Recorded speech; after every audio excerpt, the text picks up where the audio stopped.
Hello again, looking at your two 12-volt batteries hooked up to your winch, which is on here behind this plug.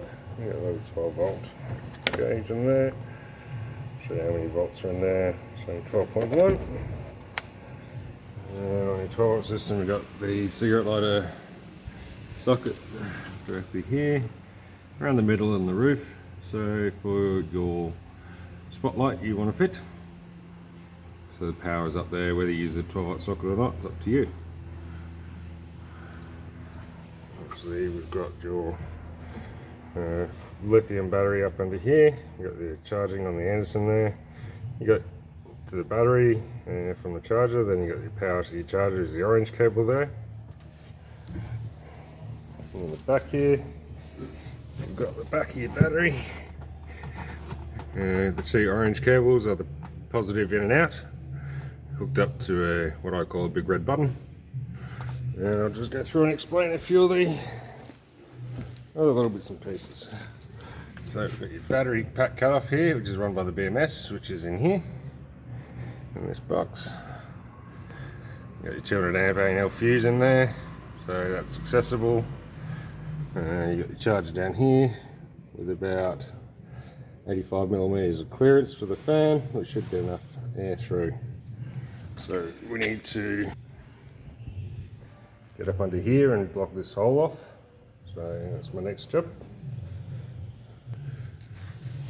And then obviously we've got your winch cable in there, the inlet for your 10 amp. So just plug it in and charge. You get your BMS sleep. So as you can see on the dash here, you've got a protective cover on it, just temporarily held there with that bolt for now, showing your battery voltage averages using kilowatts an hour and watts, amps. And to turn the BMS off while you're not using the vehicle or charge, you can just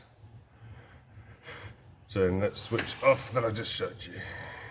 So doing what that does is turn it towards the back, so back and forward, turns it on. The screen there just protects some dust and stuff. All the other switches are the same. Under your bonnet, it doesn't look much different. Still covered in dirt and grip. I've taped off your charger cable because we don't need to use that anymore. Everything else works as it should, as per Polaris, except for your winch, which obviously you've rigged up, or someone has rigged up for you. So there we go.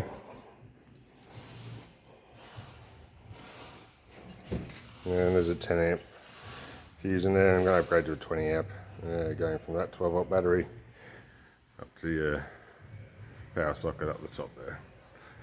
I might switch that in the end, I'm not too sure yet. We'll see how I go. Alright, great.